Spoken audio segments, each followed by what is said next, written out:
So, welcome. Let's begin. So, I'm standing here today because I am a geek and I like space and I like physics games.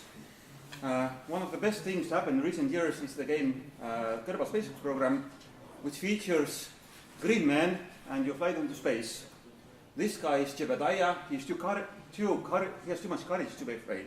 This one is Bob. He's too stupid to be afraid.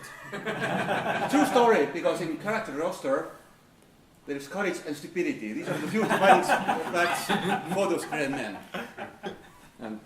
Ex-KCD Comics. Most of you read the guy. He actually had a physics degree and job at NASA, but it wasn't before Kerbal Space Program when his knowledge about orbital mechanics really skyrocketed. Pun intended. True story. Now I consider myself to be adept at as well, which means that science fiction movies are ruined for me. So, what the game is, you build rockets and you fly them. If it's a simple rocket, you fly it correctly. If you build those rockets, or those rockets, or those rockets, this happens, they blow up. Sometimes spectacularly, taking the space center with you. However, if you do it correctly, you can build space stations, build them over time, make dozens of orbital flights, rendezvous, stuff like that, build ring worlds, also practice Hoffman transfers to another worlds. You have a whole solar system to play with, and it is an actual physics simulator. So it is a physics sandbox. There's no arcade going on. You can build lunar bases or even bases on other worlds. That's it. Thank you. Yeah. I have a question. Yeah. Did it solve the three-body problem by now, or did it solve? No. The problem with three-body is that what's the problem? three-body basically, if you have three or more than n bodies, like you have the spacecraft, Earth, Moon, Sun, Jupiter, Milky Way galaxy, every body exerts gravitational force to each other. So it's an integral sum of all of them, infinite number of them. But even with three bodies, there's actually no solution to that integral equation, which you can I'll give you x and then it will calculate me y. You have to do it iteratively. However, there's a simplification because when you are a spacecraft on Earth orbit, then even the gravitational pull from the moon or the sun is negligible. So if you simplify that, you can use patched conics. In those cases, it is susceptible to calculus. Cool. Nice. And that is what the Kerbal Space Program is using. So it is easy, you can predict orbits, it is super precise, but you won't have those Lagrange points where the gravity from Earth and Moon is equal. So let's play the game. So you start up with some command module. I put in some fuel. Let's say about 2 canisters of fuel, the longest one. The description says that those stripes make it go faster. And here, let's put parachutes as well. This is usually a good thing to do. So I put them here. This is a very simple one. No staging. I will demonstrate staging later. And this is actually enough to get to a small orbit. So, yeah. And I can also have a map view. Where am I here? So I'm going back here. I'm gonna start. First I should go up because the air is quite dense. Are you controlling it, or it's the simulation now? I'm controlling it. So I turn right, I turn left. How can you turn it with only just one engine? The engine swivels, but of course in real rockets you might also have the Side thrusters? Side thrusters, or if it's the lower atmosphere, you can also use wings. Actually, the correct term is gimbaling, not swiveling. Why did you turn it? Why aren't you just going straight up? The thing is that it's quite easy to go straight up and go to space. Mm-hmm. If you want to stay in space, you have to go sideways really, really fast. Currently, when I look at the map here and zoom in, yeah, I can see this graph coming up here. This is the ballistic trajectory.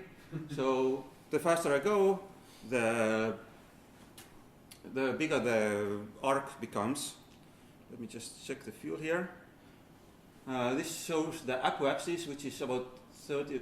Actually, I should really, as you can see, I go really up, and the space starts with 70 kilometers here because it's 10 times smaller than the actual Earth. So instead of 6,000 kilometers, you have 600 kilometer radius. So here my apoapsis is already in space, but as you can see, I still fall back to Earth. And when I, basically what I need to do, I need to move sideways. I use the nav ball here, and this is the horizon. So currently I'm angling myself to be parallel with the Earth. As you can see, the arc gets bigger and bigger because the sideways rotation gets bigger and bigger. So that now when I fall back, I actually fall back behind the curvature of the planet. And if I do it correctly, I actually fall.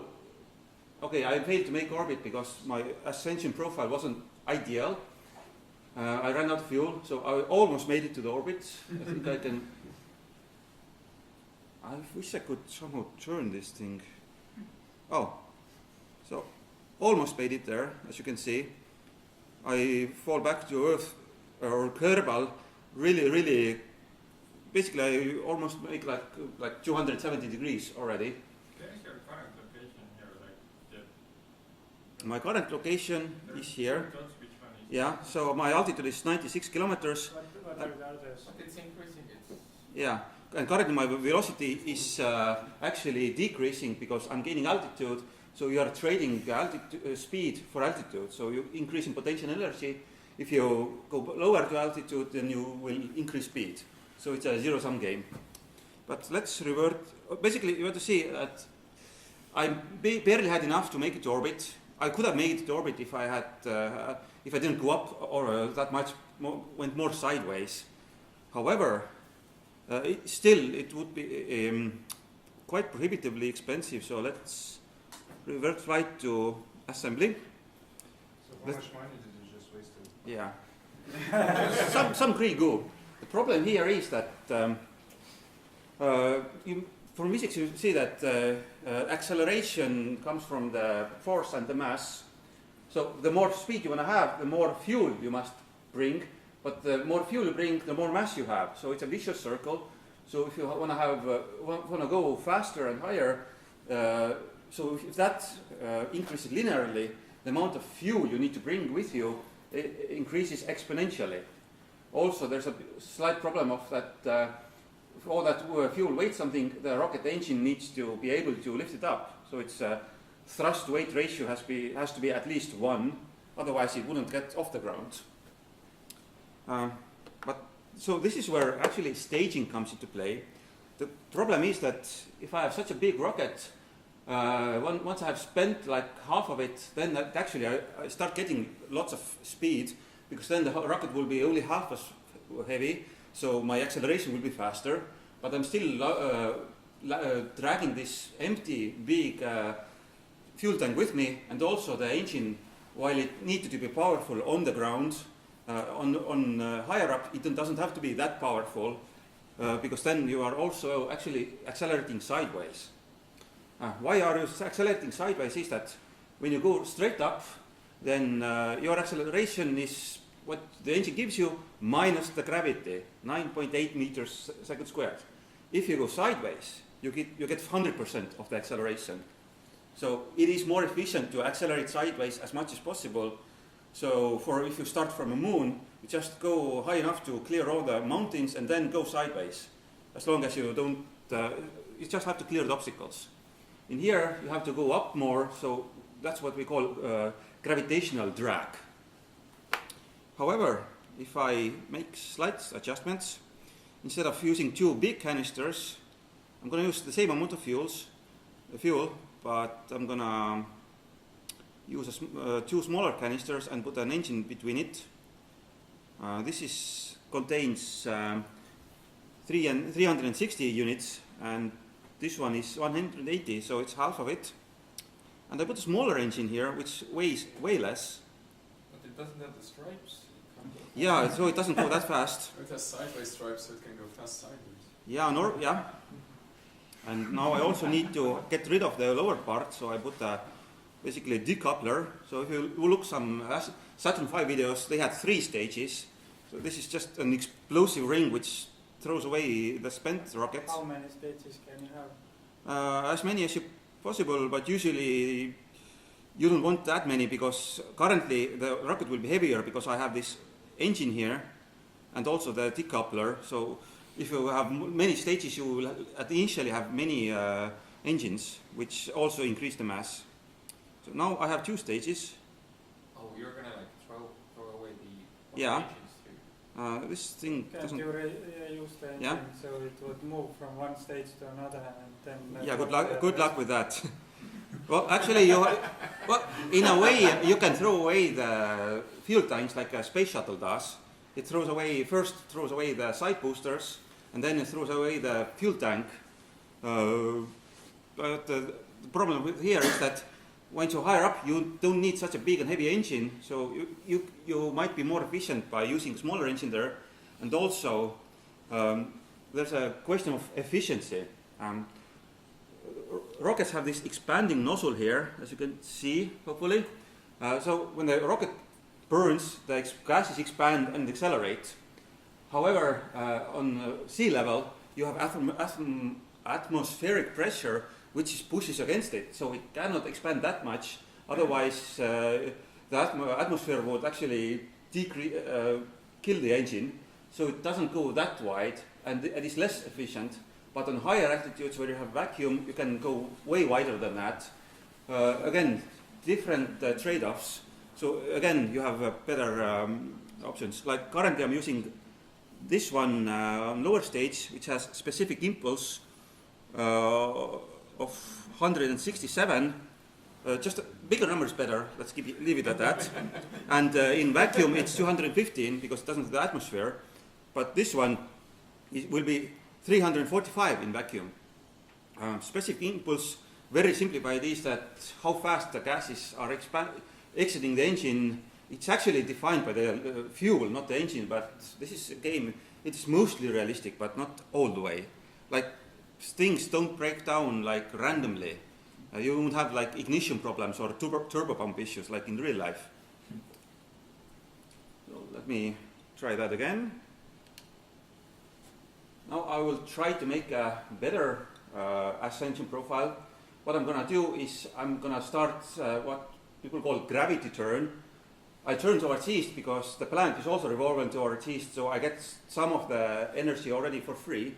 Think of the orbit as a globe within a frame. You actually revolve around the frame setup, and the planet's rotation doesn't affect your orbital parameters, but it does give you an initial boost in velocity. Oh, actually, yeah, I forgot to turn. Well, I'm still quite low there. Can you also explain what's this dude there like? Is he high in stupidity or? Probably. He's letting me drive the thing, so he has to be stupid. Usually, I also like to look at the map to see like the profile. I usually like to get the apoapse, which is the highest point above the space limit there, so which is above 70 kilometers, and then coast to the way there, and then ignite the second stage. When you turn, do you spend more fuel? No, but if you turn too fast, you will have more you will spend more time in the atmosphere. And currently, I was actually accelerating too fast. I'm getting like re-entry effects on launching, so some drag losses over here as well. Okay, throw away this one. Let me check the apoapse. So it is 59, so I actually need to reignite the engine immediately. Did you press a button to throw away this? Yes, I configured my button here for staging. So actually, what it seems that actually flying rockets and doing stuff is quite easy if you have the metrics. You know your velocity, you know where you're heading, you know the speed and stuff. Real astronauts will often have trouble getting that information. So currently, I'm already at 7. My altitude is quite high, and this apoapse is also, so I can actually kill the engine for now. Coast, so can I warp here? because I mean, on some orbits you might wait for days otherwise. So it makes the time go faster? Yes. So as you can see, that altitude is rising, but the speed is decreasing as again. Okay, let me get to the. How many G's do these little critters get when they... Luckily, this is one of the places where realism again isn't that strong. But is it also measured? Yeah, okay, 44 seconds to up, so I'm just gonna put it again. Now, this time I will make it to orbit, and I actually have enough left that I can even get it to the moon, which is this guy here, or at least high enough, which is like is as far as away from the planet as the moon is. Actually, maybe I can. Well, this part I cannot accelerate because the engine is working, but you can see the speed is increasing, and the line is like getting around there, and yeah, I'm on orbit. So actually on moon, you could fire a cannon, and if you fire it fast enough, you can hit yourself in the back with a bullet. And it doesn't matter how fast you fire it. Because, no, I'm in orbit, this is my lowest point, this is my highest point. When I choose some location and plan some maneuver, like add speed, so basically in the direction of travel, so what happens is it increases the altitude on the opposite side of the planet. Oops. Escape velocity. Yeah. But as you can see, I arrive back at the same point, regardless of how fast or which direction I go. I always arrive back at the same location. So if you fire cannon with an orbital velocity, you will hit yourself in the back. Don't do that. But it's a one burst of energy that you then at that point Yeah. give, or it's continuous acceleration, or This is one burst, and it also means that if you are on some orbit and you wanna go higher, you need at least two burns, one to raise it on the opposite side, and the one to when you're on opposite side you wanna raise this guy here as well. yeah. Because when you do a maneuver, it will affect what happens on the opposite side of your orbit. Also, it is quite visible here is that the near side and the far side are at 180 degrees from each other. It's always like that. If I put some maneuver node here and add lots of stuff here, no matter I do, the highest and lowest points will be opposite ends. There are some pictures where like they describe that something goes like near somebody and then far and comes near again and goes far again. Not true. It is always an ellipse with a far and near ones at those ends. Also, if you wanna go higher, the most efficient way to do that is to burn again in the direction of travel.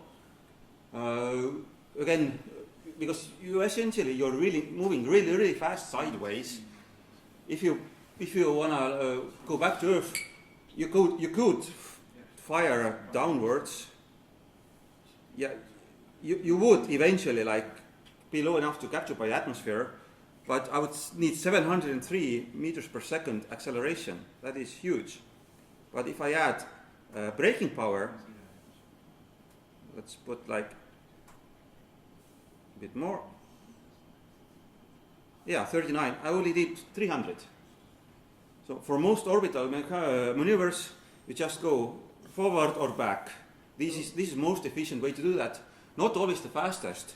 You could sometimes also try what happens if you go straight up. It essentially warps your orbit. It makes only sense if you are like on some elliptical one, not a circular one. So you can change where the high point is. And then when you are on high point, and here you say you add again in the direction of travel, you can also circularize your orbit. It will be faster, but it will take more fuel. I think sometimes Space Shuttle is doing that, but for missions which are actually very resource constrained, they won't do it. Okay, let me now load So it. are those movements like do they affect immediately, or can you like try it out? And, Yeah, this is I was using basically planning around. Yeah, I could have actually go here. Okay, on the prograde, and now I'm actually burning it. But yeah, I could wing it, but I could also try to play out, which means that you can actually do some trial and error in how you're trying to get to another planet, like I tried to get to the moon. And this is not what I'm demonstrating. I used the same amount of fuel as in the previous sample, but since I used staging, I can go way higher escape velocity. Same amount of fuel, but using staging. So it is brutally more efficient. Well, actually, not using staging is brutally inefficient. You still are bound by the rocket equation, which is a bad word. what's this yellow line crossing? Sorry. This is the orbit of the moon. This is the Kerbal, which is like Earth. It has 2 moons. When I zoom out, I will have the solar system, the sun, and some other planets. With correct orbital mechanics, you can visit any of them. It won't be easy, but it can be done. And then you can also attempt to land on them. Can you Just- fly to the sun? I wouldn't recommend it. Fair enough. Yeah. Can you see? In the yellow line is the new orbit of the spaceship. No, that was the line of the. Oh, the yellow one is your new one, yeah. No. Yeah. Because you're at the escape velocity. Yes, so you're exactly. Yeah, orbiting the I will sun. be on orbiting the sun. So if I add more there, actually I'm currently it's going down because the way I'm exiting it, I'm not exiting perpendicular to the Earth orbit. So it's essentially as if I'm like firing straight up. The way you visit other planets is that you need to be aligned with in regards to the Earth orbit, so that when you exit, you either go retrograde, which is like braking, and you go lower in the Sun orbit to visit other planets, or the other way, you go higher and visit other planets. What's the goal of the game? It's a sandbox. It's a physics simulation. As I showed in the slides, you can build space stations, outposts. It has a career mode where you start off with like simple stuff, then you do missions. You have goals. There you unlock more technologies. You can have much fun. I want to demonstrate one more thing, which is orbital rendezvous, which is something cool. So I have 2 objects here, target and chase ship. I'm currently in the chase ship. I want to catch up with this guy. Both of them are on identical orbits.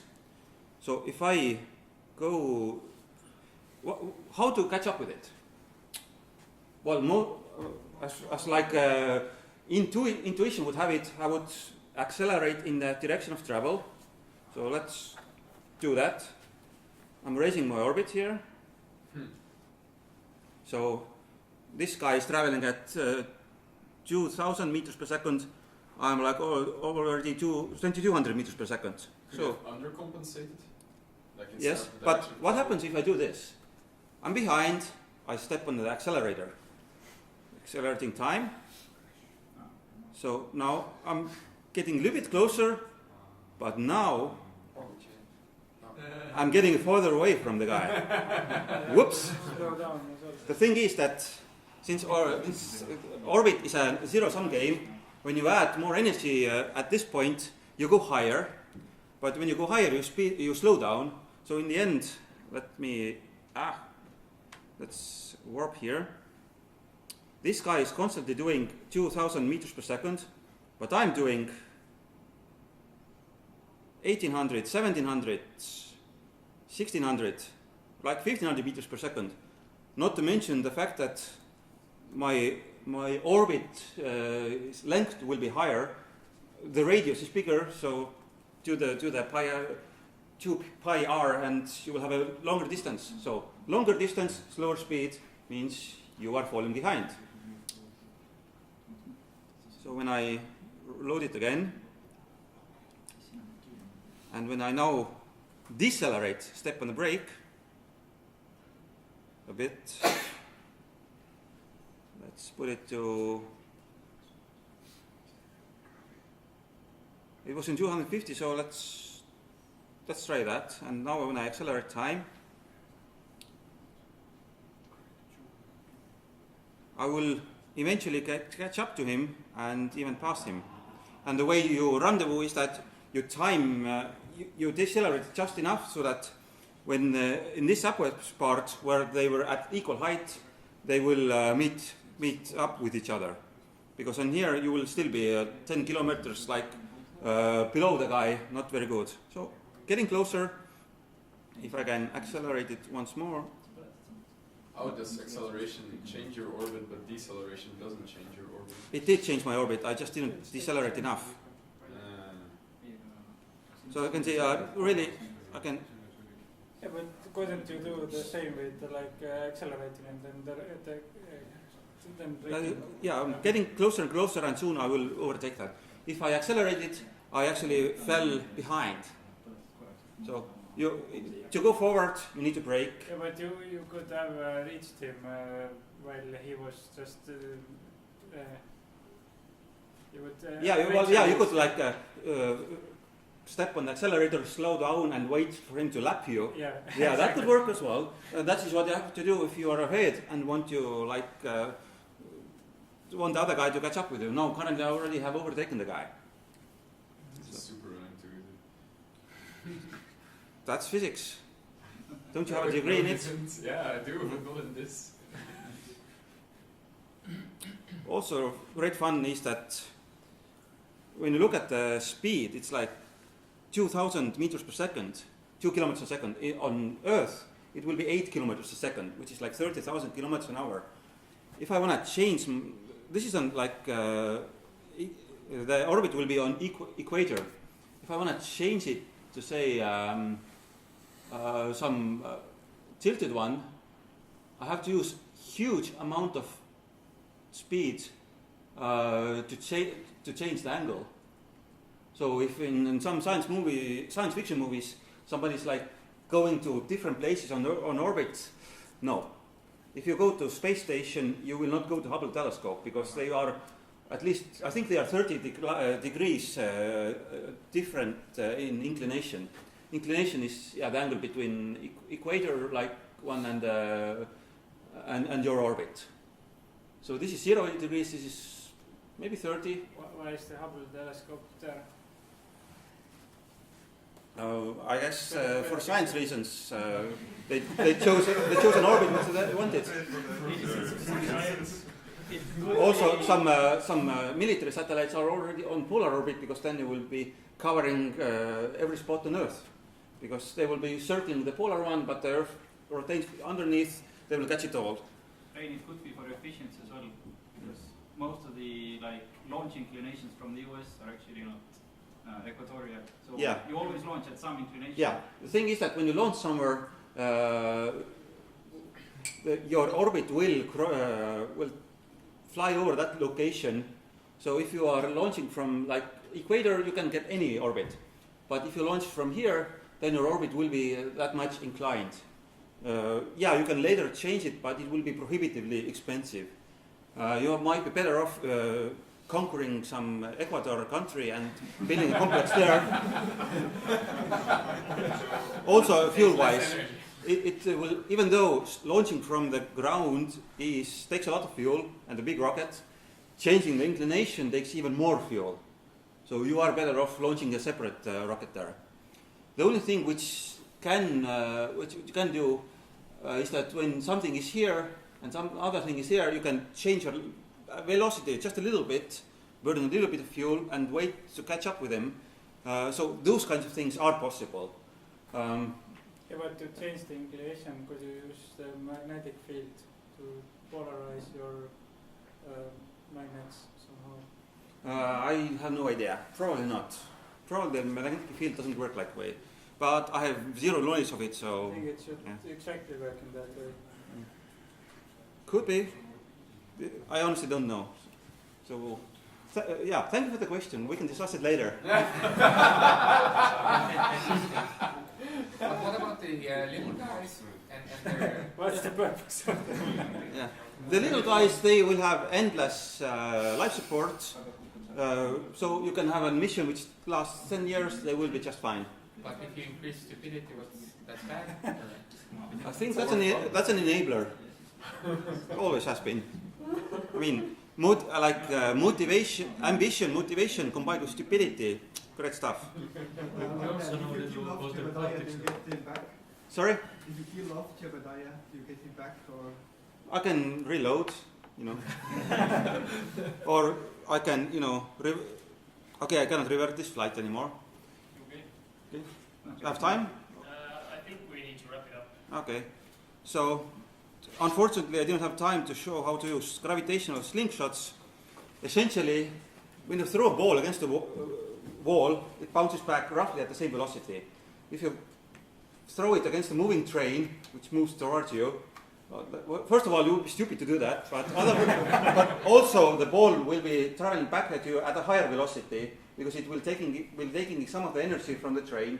And if you throw it against a train which is moving away from you, you have an awesome hand, but also the ball will be bouncing back with a lesser velocity. So if your orbit, can I somehow, yeah, if your orbit goes here so that it will be in the sphere of influence of the moon, the orbit gravity will increase the velocity, and you will have a higher orbiter because you are orbiting this way, and here it will be adding some horizontal velocity to your orbit, and if you want to go lower, if you go up high here and on the way back you get to the moon, it will push your orbit inwards, which will bring down your orbit. So you can actually use slingshots to either go further or actually lower your orbit, which means that in many cases in this solar system you can use this guy to go here because this one will have huge gravitational field. Or actually I think they are using the other way around.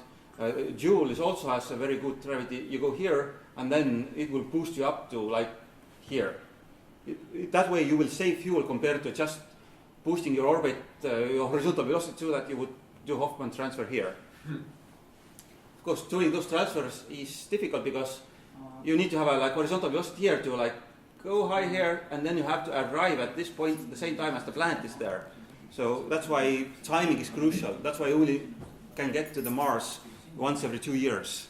The Mars has to be ahead of us around here, so that when you start going here, you will be lower, so you will be faster. You will arrive and meet up with the guy here, and then great fun. Okay, I guess we are out of time. Thank you.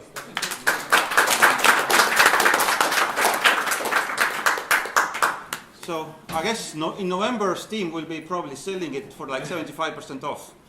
What's the current price? Yeah.